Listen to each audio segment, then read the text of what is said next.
warahmatullahi wabarakatuh. Perkenalkan, nama saya Fahria dari kelas manajemen C semester 3.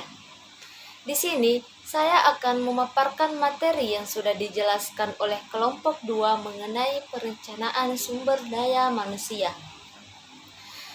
Untuk mengetahui perencanaan sumber daya manusia, tentunya kita harus ketahui terlebih dahulu apa sih itu perencanaan sumber daya manusia. Jadi, secara umum, perencanaan sumber daya manusia atau Human Resource Planning merupakan proses peramalan yang bersifat sistematis dengan cara menghubungkan kebutuhan sumber daya manusia suatu perusahaan dengan strategi dan tujuan perusahaan.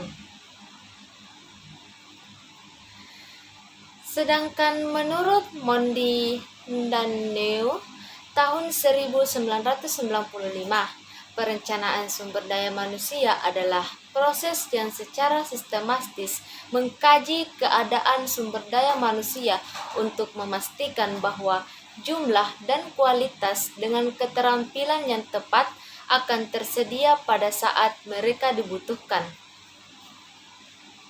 Adapun faktor-faktor perencanaan sumber daya manusia. Yang pertama, faktor eksternal. Faktor eksternal dalam perencanaan sumber daya manusia adalah hal-hal yang berasal dari luar perusahaan yang dapat mempengaruhi kebijakan HR dan tenaga kerja. Contohnya adalah kondisi ekonomi, politik, sosial, dan teknologi. Semua faktor ini dapat mempengaruhi cara perusahaan merekrut, melatih, dan memotivasi karyawan. Yang kedua yaitu faktor internal. Faktor internal dalam perencanaan sumber daya manusia meliputi hal-hal seperti kebijakan perusahaan, budaya perusahaan, struktur organisasi, dan kinerja perusahaan. Faktor yang terakhir yaitu faktor ketenaga kerjaan. Faktor ini dalam perencanaan sumber daya manusia mencakup hal-hal seperti jumlah karyawan, kualifikasi karyawan, kebutuhan training dan pengembangan karyawan, serta kebijakan kompensasi dan benefit. Selain faktornya, ada juga hambatan-hambatan dalam perencanaan sumber daya manusia. Yang pertama, tujuan yang tidak tepat. Yang kedua, sistem kompensasi yang tidak tepat. Yang ketiga, lingkungan eksternal yang tidak kompleks dan dinamis. Yang keempat, yaitu kondisi persaingan yang semakin tajam.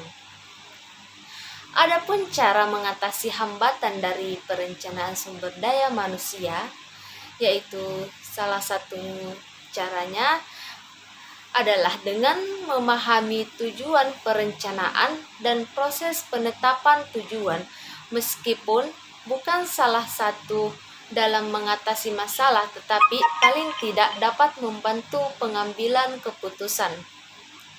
Sistem informasi dapat pula membantu pencapaian efektif dan perencanaan. Materi yang terakhir yaitu langkah-langkah dalam perencanaan sumber daya manusia. Ada beberapa langkah-langkah perencanaan sumber daya manusia. Yang pertama, mengevaluasi persediaan sumber daya manusia. Yang kedua, menganalisis kebutuhan sumber daya manusia pada masa yang akan mendatang. Dan yang ketiga, memperkirakan permintaan sumber daya manusia.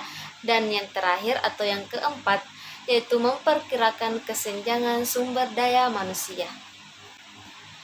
Baik, itulah materi yang dapat saya sampaikan mengenai perencanaan sumber daya manusia. Sekian dan terima kasih. Assalamualaikum warahmatullahi wabarakatuh.